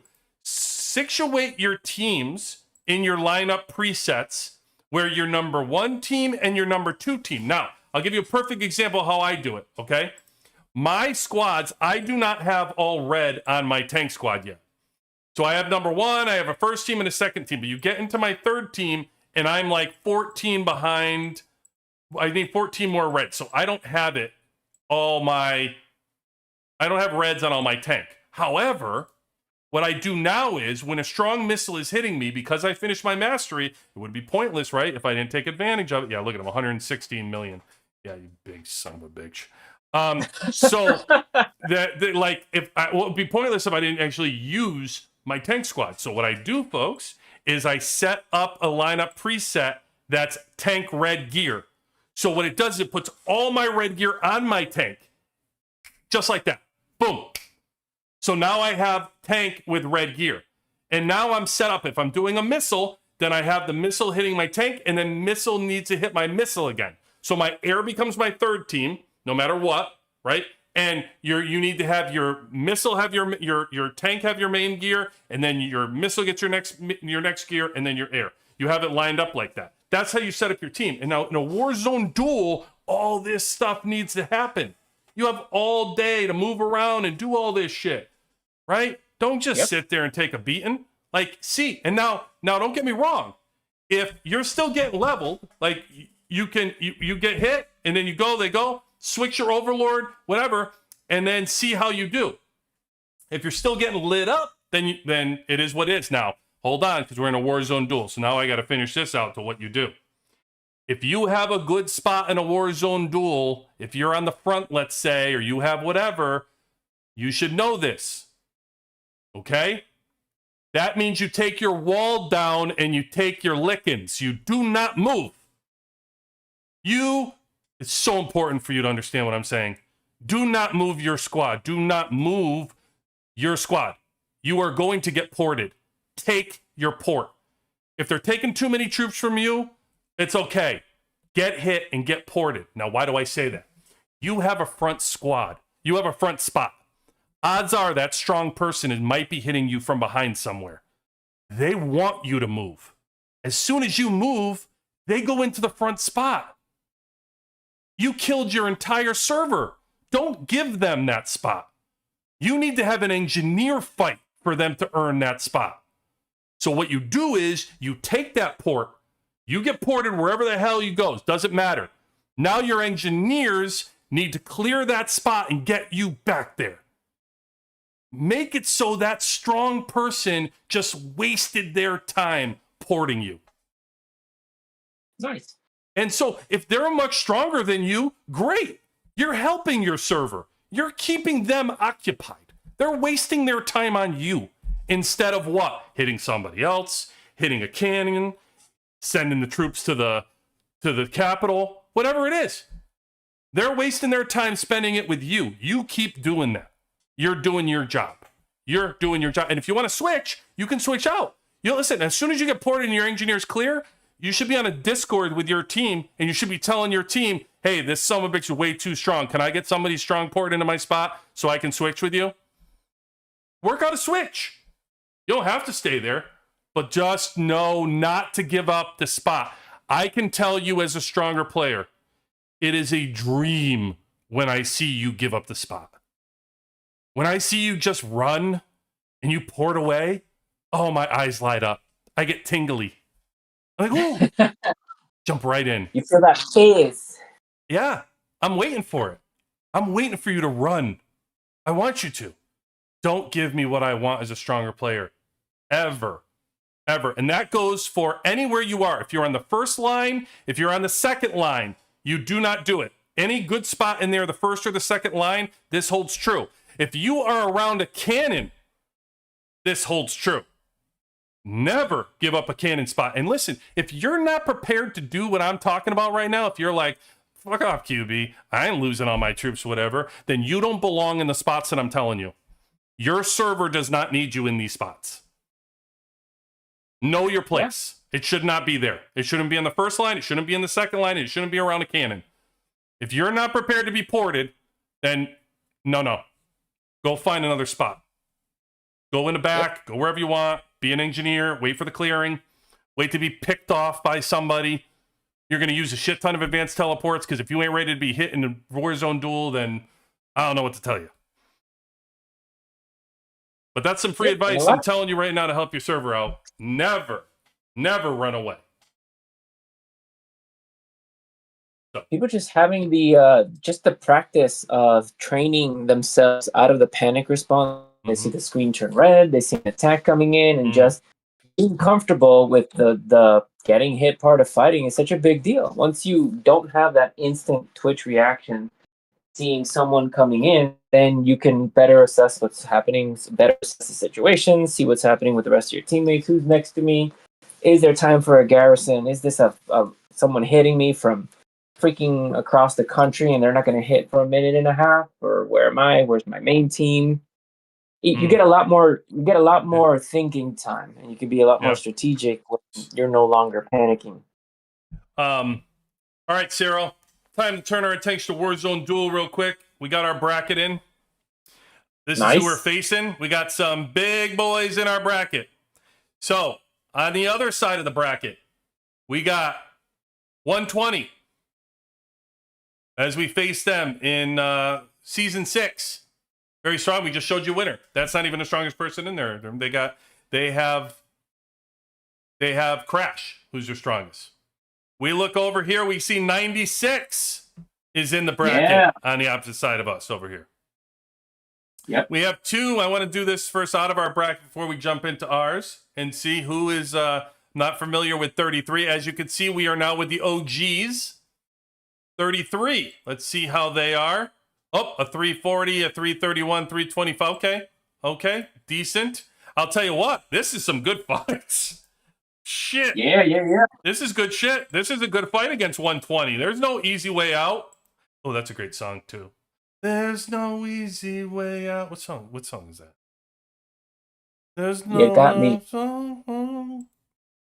There's no easy way. Oh, what is that? Somebody's got to tell me, because it's like, no, it's my head. All right, let's see. We got 55. I'm gonna get Tanky Slappy. I can promise you that. I'm gonna get him. He's taking my name and he put my picture out there. Oh, I got something for him. Let's see, 317, 314. Okay. All right, so 55. I will say 55 is gonna struggle. No, listen, no ill will towards 55, but dude, you got your hands full with 96. I'm just saying. Listen, they're not all going to be winners, okay? Listen, you got four 300s here, right, in this server, and you got, let's say, how many people? Hold on. How many people above 250? Let's look at how deep you are. Okay, so 17 people above 250, and you have four 300s. They're going to go against 96. Oops. Get out of here. Let's look at 96. I mean, that's 55 right now. It's like, F off. Let's just look at three people. They got a 600, a 500, and a 400. And you got a 300, a 300, 300, 300. Look at all these 300s. You got 8. They had 17 above 250. They have 8 above 300. Yeah, it's not. This one's not going to go well. That's a rough one for 55. They pulled a bad card on that. Okay. Yeah. So this is a good one. All right. So now we got 91. 91 used to be very strong. I think there's people that left that server though. I don't know if they still have the strength that they once had. They do have a bunch of 300s here though. They're still strong. 8 above 300 is very good. This is a very strong server still. Okay. We got 8 above 300. Oh, see, their middle is a little gone. Yeah. Yeah, see, they still held on to their strength, but they're not deep. Okay. Yeah, that's a problem. And now you say this. Now, I didn't see this. So 43 is strong. Let's see what's 43 here. A 400. Okay, 1, 2, 3, 4, 5, 6, 7, 8. Yep, okay. 300s are good. But are they deep? Okay, yeah, well, I mean, they're deeper. Yeah, they're deeper than 91. I think it's going to be it could be a good match. I don't know. They seem pretty deep. You're getting into 80s and they're still in the 200. I think take another look here. They think they were fading 80 when you get down. Yeah, look, we're already in the hundreds and we're not even in 80. Yeah, they're just not as deep. That's going to be that's a tough one for 91 to get through. All right, so the bottom of the bracket is tough. This 33 seems, so let's see, 116 now going against us. All right, well, let's see, so to see us. Here we are. We're sitting here. We got a 400, a 400. We got 1, 2, 3, 4, 5, 6, 7. Here you go. You got 10. You got 10 over 300. You look at over 250. We're at around 37 people over 250. Now let's take a look at 116.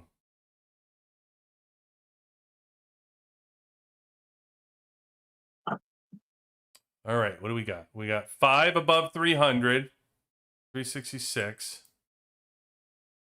296. Above 250 is 19 above 250.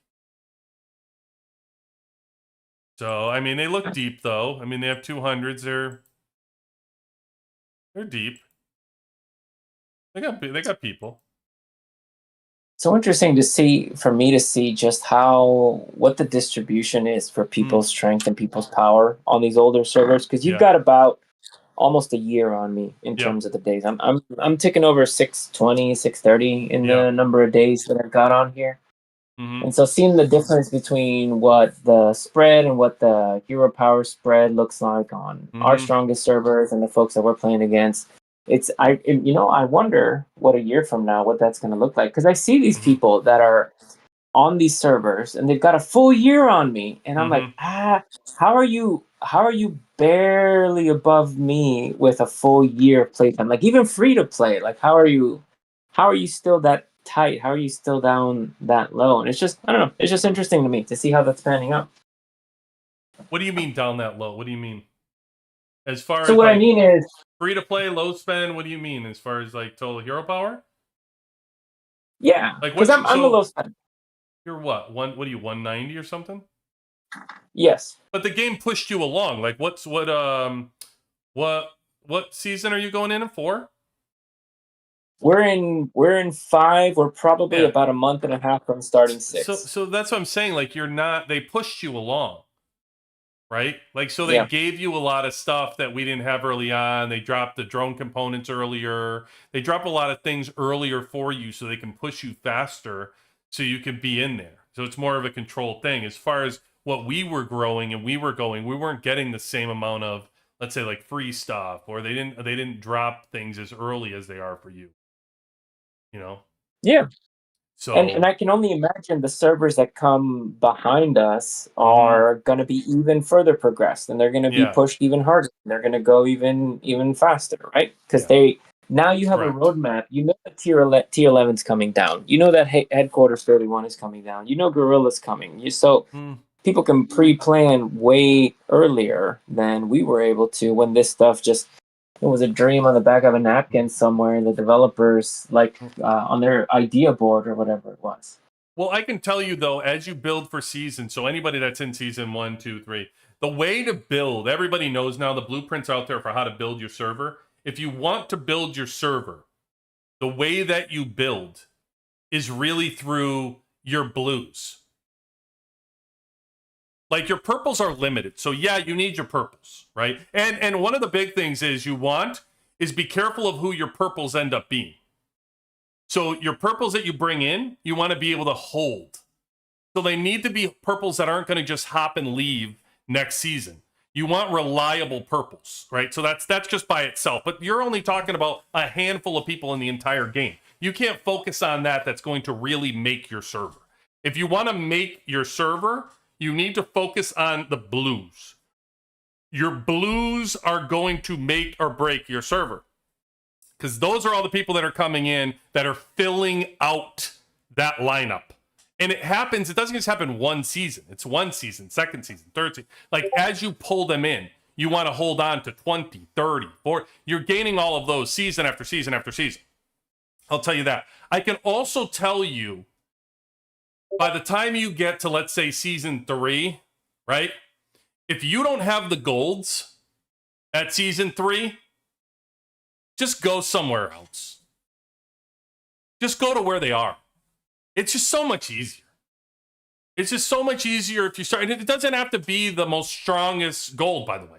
It doesn't have to be the person that's, 500 million, 400 million, whatever. But trying to sit there in a hope and a prayer that you're going to be able to recruit somebody in, because you do need somebody. I don't care what anybody says. You're going to go around with your server and you're not going to have a main gold that's going to centralize your server. You're a sitting duck. It's just a matter of a bad matchup, and then you're going to complain about matchups. You're going to complain about blah, blah, blah. It just happens over and over. You need somebody to anchor your server. You need somebody. You need somebody that's willing to live through the growing pains, but you need to hold on to the people. And by the time season 3 rolls around, you can kind of start seeing it. Season 4 is another one. Like season 4, you start seeing the landscape. You need to hold on to those blues, and that fills out your server. And if you have one gold that anchors it, the purples that stay, and the blues that fill it out, at that point, you have a very strong server. And then you can attract a gold. If you needed the power up top, you can attract it. If you needed the purple, you can attract them. If you need the blues, they want in. All of these things start filling in as you move forward. It's not that bad if you've already developed it. I'm telling you, if you're not deep and you don't have the blues that's in the middle of their lineup, filling out the wars, showing up for you, giving that participation, making the server fill out, you're a sitting duck. It's just a matter of time. You can't just be top heavy. And back in the day, you used to think that the server, like the first server, like when your first season, your second season, you just thought like, oh, all I need is to be top heavy, right? I got the top guys, I'm good. And then you start to realize it's all about participation.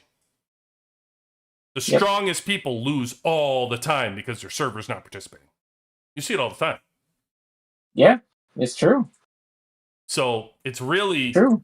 Those blues, people focus, so much attention go. We gave it too. We had the draft here, right? Where are the golds going? Where are the gold seats going? We had that, that thing. We're like, where are they all going? Yeah. But honestly, we do that for fun, like just for fun, comically to be like, oh, let's make a cool little draft of where the golds are going. In reality, should have where are the blues going, like those strong blue seats. Yeah. I'm telling you, they're so vital. They're like the heartbeat, man. You need it. See, Slappy will tell you. He knows. I'm sure he's been through many where he's been sold out without the participation. I'm telling you, those guys, he can have as strong a march as he wants. If he's out participated, he's screwed. He can't do it alone. I actually learned that, by the way, myself. I've never had a strong. I'm telling you, when I was in 72, I never had a whale. I moved to 87. I was the whale. I'll tell you all you need to know there. Moved to 88, And there was a strong whale there, but it wasn't like he was strong, but he wasn't, like Eggplant and Hulk and Slap. Like, it was strong, but that's all we had. It was very short lived. Then I went to 71 and I got to play with gigantic people like CDF and Hulk and King and like really strong people. And I will never forget the first Warzone duel I was in with these strong behemoths, because I thought, hey, if I have these 3 behemoths, I can just have fun now. I don't need to do shit. They got this covered. And you quickly learn that they may be strong enough to fight a lot of people and give you an advantage. But if the participation doesn't take advantage of that, you're sitting ducks. They can easily be beaten. It's more than what they can just handle. They're busy. They may be, like, if you're like, hey, go clear over this and go clear over that, they're going to do their job. Whatever you give them as a game plan for a job, your behemoths are going to do it. They're like going to be over here, they're going to clear that area. They're going to be over here, they're going to clear that area. They got you. They got you to 2 cannons and blah, blah, blah. When they look up, if they're down by 20%, they're pissed. They're like, what the F, man? The game plan was for me to do this and him to do that. Why are we down 20% right now? What the F? And then it's too late. It's too late. They can't take it's not enough for them to take over at that point. You got to have sheer focus on what the hell's going on, or you're beaten like that. And that capital can't get too out of control because everybody's strong. But you can't just make up 20, 30% on a capital fight on a whim. No. You have to be in that fight. So if you're sending your strong out, your behemoths out to do a job or clear out or get cannons or do whatever, then you need to make sure there's people that are focused on that capital and don't just think that, oh yeah, once I can get them focused on the capital, this will be easy. It don't work like that. It gets out of hand fast. Fast. Yep. And I had to experience it to learn that. Like, that was like a learning lesson for me, playing with behemoths like that, to know, like, oh, they need your support too. Like, they're an advantage, but they need your support. You have to play your role and be strong and tight, and then you take advantage of it. So just know that. Just because they have the strongest people, or just because, they have a couple behemoths, if they don't have the game plan and the participation to go along with it, you're in this fight. I can guarantee you that. I've seen it firsthand. Yeah. It's funny that you say that. There's a couple servers in our range, and the range is huge now, right? It's 128 servers. So, you got older servers mixed with newer servers. But we've got people, and we've got servers that have consolidated power, that they went all top heavy. They pulled in multiple VIPA teams and all this different stuff. And they got their teeth kicked in because the way that they managed the server, the way that they tried to, air quotes, motivate other alliances on the server was do as you're told or we'll burn you, right? It's like they're holding a gun to their head saying, help me or I'll blow your head off. Like, yeah. you can't really be surprised when it doesn't work out. Cero, it's a tough place to be in, though. Like, I've been there. Like, if you have a server that's full of people that don't want to fight, right? It's such a difficult spot, because what are you supposed to do? You're always going to be the bad guy now, because you need people to fight. Like, I need you to show up. Like, I'll support you in any way you need during a kill event, or, all this stuff, and it's all fun and games. But if people aren't willing to, sacrifice that fight day or show up, and they got a lot of stuff going on in their lives, and they got a lot of things, and they can't make it, and whatever it is, like, people have different things. But there's no way to be the good guy in that. If you're losing because people aren't showing up for participation, you have to look at the people that want to play a different game than you, and you're in the server. You're in the wrong server. And how do you tell that person nicely, right? And that's where it all starts boiling down, and then you get into these fights, and people get burned out of servers, and it's not an easy thing to navigate when you get a lot of people who are not on the same fighting page. Because I talk about this when I made my transfer video. You have to know who you are and where you're going to. There's different ways to play this game. And some people are playing it for a different reason. And some people are willing to sacrifice to say, like, I'll tell you myself. I don't think I've ever missed a Warzone duel fight. Literally. Like, I don't think I've ever missed it. So I've been 945 days I just showed you. I don't think I've ever missed one. Now that's me. Now there's some people that have only made 4 of them because it happens to be the same day that fell on their kid's karate day, or you know, whatever. They sleep and they go blah blah blah because it's different. It's a different meaning for them. And that's fine. There's nothing wrong with people who are going to live their life, but you have to understand the type of server that you're in and what's expected of you. You can't just go somewhere and took the transfer thing and go somewhere because a friend told you to come to the server and then be mad because you're expected to fight on Friday and you didn't know it, right? Or Saturday morning or whatever it is for you, Sunday, whatever. You got to know where you are.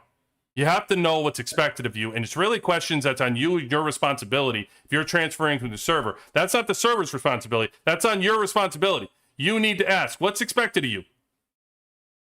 Because if they're a fighting server and they expect you to show up every single Saturday, and that's a problem for you, where you're like, hey, my family's in front of a stupid game, and that's cool. There's nothing wrong with that. But at the same time, know where you're entering into. Because there's going to be these high-end servers, these like different level. These servers are on a different level because of the participation they need. They need everybody to show up. And they're going to expect you to be there through hell or high water. It's like, I need you at this war. So you got to know who you are, and then that's how you should navigate. Because there's plenty of servers to go to. We've showed, I mean, there's 120 with you brackets, enormous. And there's plenty of servers that don't have that type of, that aren't taking it as serious. You're like, hey, we can make it, you can make it. Life comes first, things come first, blah, blah, blah. It's all good. You just have to know that. You just have to know what server you're in. Yep. Incredibly important. Yeah.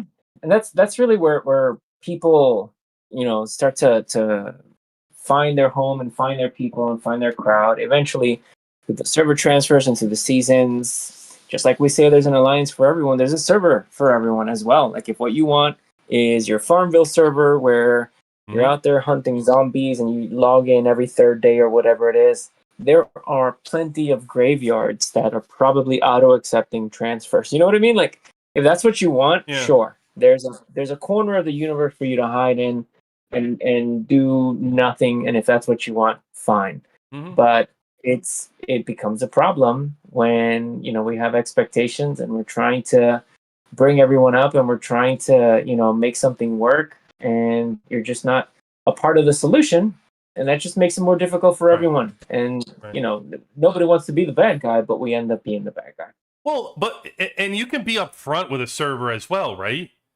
Like there might be a stronger server that's not dead, that doesn't have that same thing, where you could say, like, let's say you walk to a server and you're going to be recruiting and you say, hey, just want to be straight. Like, I don't know how you guys work out war events. I have family functions and I can't make it sometimes. So I might only be able to make it twice a month for Warzone duels and stuff like that. I'm just not around. Like, why is that so bad, to be honest, too? Because that server may be like, no problem, we got alliance. You wouldn't be able to be on the top alliance, but we have an alliance for you. We'd love to have you in. Or you're just going to be on the same page. And it's just going to be like, oh, you're probably not going to like it here, though, because our participation is like our #1 priority. So if you can't make it to the wars, then you're not going to be a fit. Why is that so bad? Like, that's to me like an adult thing to do, right? Like, it's just, you're playing a game, and that's how whatever people feel, how they're going to be. You don't want to be in that situation either. You're not matching up. Just because they have strength and they might get good rewards, you're not going to be on the same page. They're not going to like the fact that you're going to stick out like a sore thumb. Just honestly. At this stage of the game, I could tell you we're going season 6, we're going into season 7. The one thing that's become more in this game, more available and more done across all alliances, is tracking. Oh, yeah. Tracking in this game is become like mandatory. People know how many people show up for battles. People know how many people show up for Warzone duels. People know how many people show up for different events. Did you hit your versus points? All this stuff used to be kind of like funny, or oh, you're trying to track it here and there. It's almost mandatory. If you're on a high-end team or a high-end server, there is somebody that's tracking all kinds of results. Guarantee it. Yeah. Guarantee it. We have at least 2 people in my alliance. We got MQ who's tracking change, who's tracking people who gets assigned, who's the VIP, who's the passenger. We got for Desert Storm and Canyon Storm, my buddy Smoke he's putting together reports after every Desert Storm, after every Canyon Storm, who showed up, what subs signed up, which ones didn't show up, how many points did we get, who was the MVP, who, like, all this kind of stuff. And people are using tools, and people are using, spreadsheets or Google Sheets, or they're throwing it into Claude or GPT or whatever. There's so much that people are doing now because you need information. You need to understand who's showing up, who's participating, where do you have opportunities to improve. Yeah. And there's only so many times you can stare at the member list and think about, all right, guys, well, what can we do different?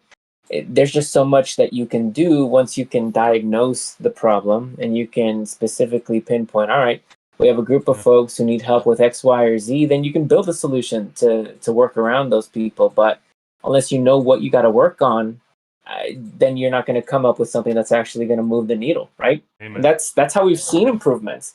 And it may seem excessive to some people, it might feel like it's not in the spirit of what they signed up for, but that's what it takes to win. That's what, my God, you look at the back of a freaking baseball card and you're not seeing somebody's biography. What do you see? You see the stats every damn time. That's what you see.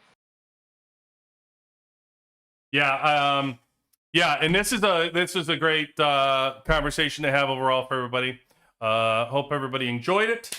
First of all, thank you to all you participate in the chat. I'm reading all your shit as you guys do it. 100%. I know. And Ant, I owe you. I'm going to bring Ant on too. Ant had this exact situation where he grew his server. Really, like, just a great story. So definitely going to have talk to Ant about that. Seeing you, Ant, we'll see if you just want to come on to talk about it. You're more than welcome, because I love the story in general. Slappy, hey, listen, Slappy, thank you for joining, brother. Appreciate you. Out there, VIP 18. He's on 107. And kick-ass server, by the way. You guys know I talk about them all the time. Server 107. Big fan of them. They continue to get stronger, too. They are a friend of me. Frenemy? Is that what you want to call them? Frenemy. Everybody's an enemy when it comes to fighting, right? But they're a frenemy. 107's awesome. Like, you know what it is? It's like these tough servers. You just respect the shit out of people that are just fighters and like fighting teams, and like you have great fights with them or whatever. And you're just like, when you get done with it and the adrenaline dump happens, you literally look over and you're like, thank you. You know what I mean? Like, good. Like, really, everybody throws out the GGs. Like, but sometimes you just, like, everybody really means it. Like, everybody's just like, holy shit, man, that was awesome. That was just fun. Adrenaline pumping. I don't want to lose. I don't want to lose a goddamn thing. I'm never happy. You guys heard me on a live. I never like losing. But at the same time, if it's a good battle, it's a fair battle. It's just such a blast of why we play this game. Some of us, not everybody, but some of us play this game. I truly enjoy it. Yeah, I like them. So listen, if 118's full, you're looking for somebody to transfer to, you know, now you got 2 options. You got 82 top, my man Hulk over there, who's recruiting on top. You got 107 recruiting the shit out of that server. You got Slappy over here. 2 places you can go within our server brackets. And OGs that are listening, you're looking for a new server to go to. Guess what? Brackets just opened. What? Oh. Yeah, we lab rats now, starting right now. We are lab rats. So you got a whole lot of people looking to check out some new brackets up here. So you know, nice. You know where to go. But guys, listen, Cero, thank you so much. Appreciate you, brother, for joining tonight. It's been fun.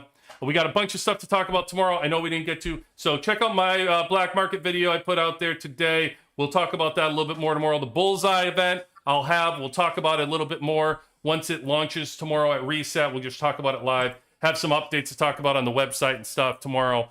So we'll get to all that. I don't know who the guest is tomorrow. You never know. But either way, guys, you could have been anywhere on a Sunday night. You chose to be with us. And for that, I appreciate the hell out of you. Or Cero, QB18, out.